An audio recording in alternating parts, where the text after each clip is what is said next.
So task synchronization techniques.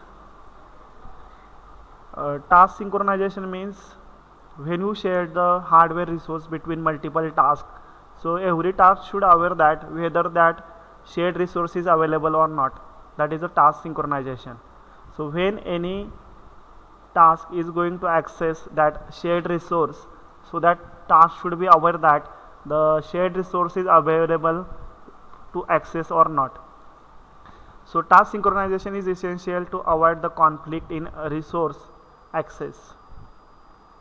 To avoid the conflict in a resource access, the task synchronization is essential. Second point, to ensure proper sequence of operation across the processes, the task synchronization is essential. So each and every process should execute a proper sequence, that is important. The third one, the communication between processes, the task synchronization is essential. So when you share the resource, we write some code for accessing the shared resource, and that code is called as a critical section. The critical section means at a time only one task can access that critical section, so it will give the guarantee that only one task can access the shared resource at a time. So exclusive access to the critical section is provided through a mutual exclusion mechanism. So we are discussing task synchronization techniques, that is a mutual exclusion mechanism. So first technique is mutual exclusion through busy waiting or spin lock. So busy waiting is the simplest method for enforcing mutual exclusion. So it will uses a lock variable for implementing the mutual exclusion. So lock variable is there for accessing the shared resource. Every process will check that this lock variable before entering into the critical section. So critical section is the code written to access a shared resource. So every process will check that whether that lock is available or not. The lock is set to the 1 by the process if the process is already is in a critical section, otherwise the lock value is set to the 0. So when process check that the lock variable whose value is a 0, it means the shared resource is available, that process can access the shared resource. If the process acquire that lock and the resource is accessed by the process, it will set that lock variable to the 1. It will indicate to the other processes that the shared resource is accessed by other process.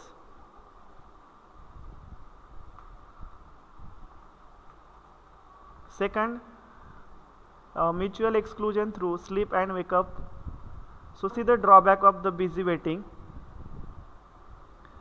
So we check this method, that is busy waiting or spin lock. So drawback of busy waiting is CPU will always busy by checking that lock is available or not. So this will waste of time of the CPU and it will consume high power. So in busy and waiting process, CPU will always busy in a checking that whether lock is available or not. So it will wastage of CPU time and having high power consumption. So we go for the sleep and wake up mechanism, that is a mutual exclusion through sleep and wake up. So mutual exclusion means at a time only one process can access the shared resource, that is a mutual exclusion. So whenever process is not allowed to access the critical section which is currently being locked by the another process, that process goes in a sleeping state, and the process who hold the resource can wake up that block state process for the execution. So mutual exclusion through sleep and wake up mechanism, in this mechanism the process which required hardware resource and that is not available, that process go in a sleep mode, and the process who hold the hardware resource, and once it completes the execution they can wake up the process which is in a waiting state, which is in a sleep mode. So semaphore is the object. It is a sleep and wake up based mutual exclusion implementation for shared resource. So before accessing the shared resource, the semaphore is the object which will be checked by the process whether the semaphore is available or not. If the semaphore is the available, it means shared resource is available, you can access the shared resource. If semaphore is not available, the shared resource is used by other process, so you cannot try to access the shared resource. So what are the shared resource? For example, display is the hardware which is shared between a number of processes at a time. Okay, or hard disk is a hardware which is shared between number of process.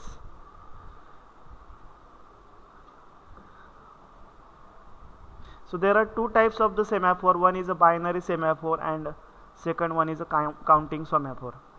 So in a binary semaphore, you know the binary values are either zeros and 1, but in a counting semaphore you can set the count. So count may be 2, 3, 4 like this, that is a counting semaphore. But in a binary semaphore the value is either 1 or 0. So binary semaphore we can call as a mutex. So in a binary semaphore we can allocate the shared resource to the single process at a time, not allowing to other process to access it. So binary is either 1 or 0. So whenever semaphore value is a 0, so it means semaphore is available, you can access the semaphore.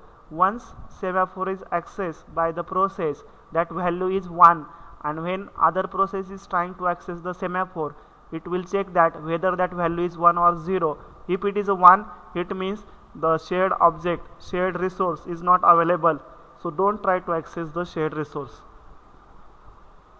That is binary semaphore, we can say mutex. In a counting semaphore, a fixed number of the process can access the shared resource. In a counting semaphore, fixed number of the process can access the shared resource.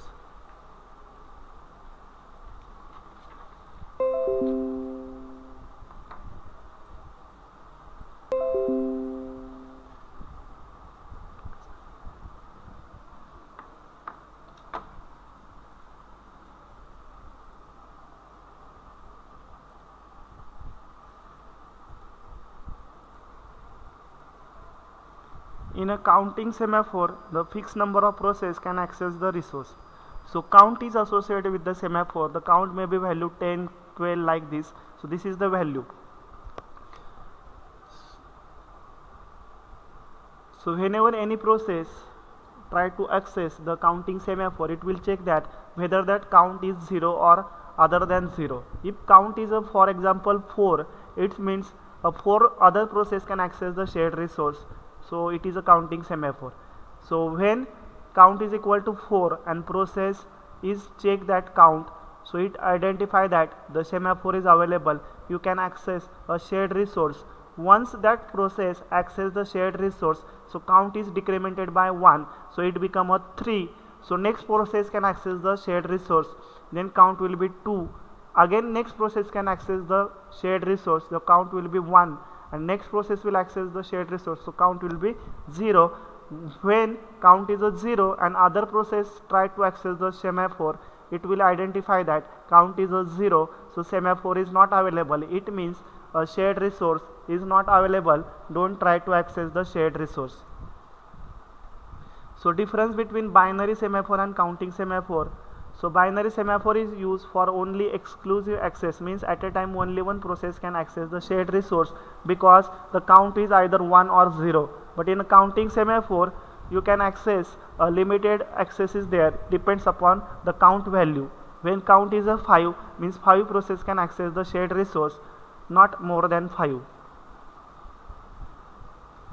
So binary semaphore is also called as a mutex. So this is a synchronization object provided by operating system for process synchronization. Any process can create this binary semaphore, that is a mutex object, and other process can use this mutex object.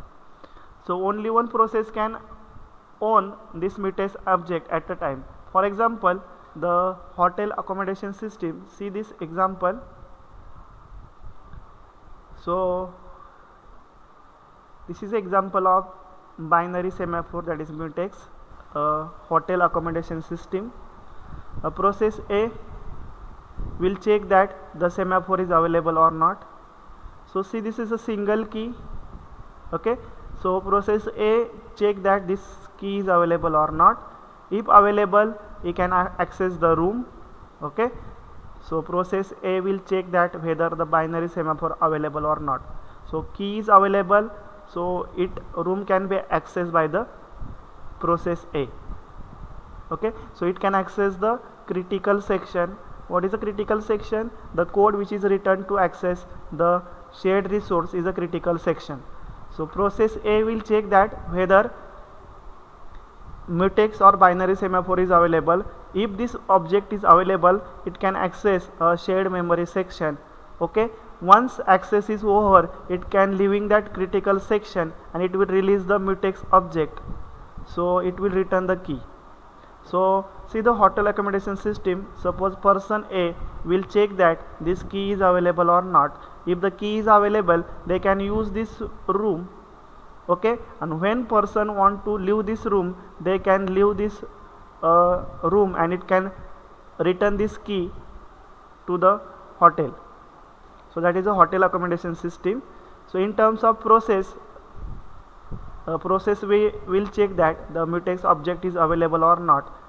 If this key is there, means mutex object is available, it can access the shared resource or it can access the critical section. Once access is completed, once task is completed, the process can leave the critical section and it will release the mutex object and wake up the process which is a sleeping mode, which require the mutex object. So this is a binary semaphore. A counting semaphore is a example for this is a dormitory system. So this is a shared room. So this room may having a 2 beds or 3 beds. Okay, so 3 is the count associated with this. So counting semaphore, the count is a 3. Okay, so process A will check that this semaphore is available or not. So initially there are 3 keys, so 3 counting semaphore objects are available. So process A will access this key and enter in this room. Okay, then the count is decremented to by 1, so 2 keys are available. Then process B will check that, so 2 keys are there, so 1 key will be taken by process B, it can be accessed the shared room. So count is decremented to 1, so 1 key is remaining. Process C will check that whether key is available. So yes, key is available, the process C can access the shared room, so count become a 0. Once process A, process B and process 3 having these 3 keys, so count will be 0. When process D will check the semaphore object, it will find that there is no key, means count is a 0, so this room is full, don't try to access this room. So process D will be go in a waiting state.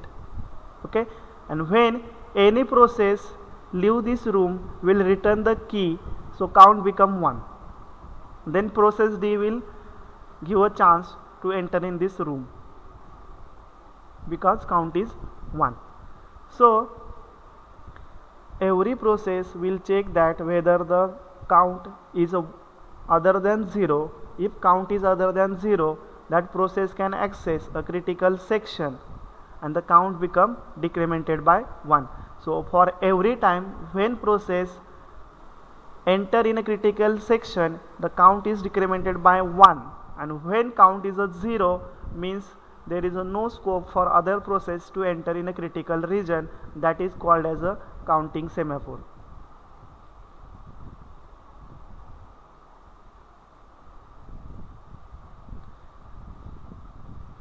Now see, process A will check that is semaphore object is available. There are 3 keys, it means object is available, they can access a critical section.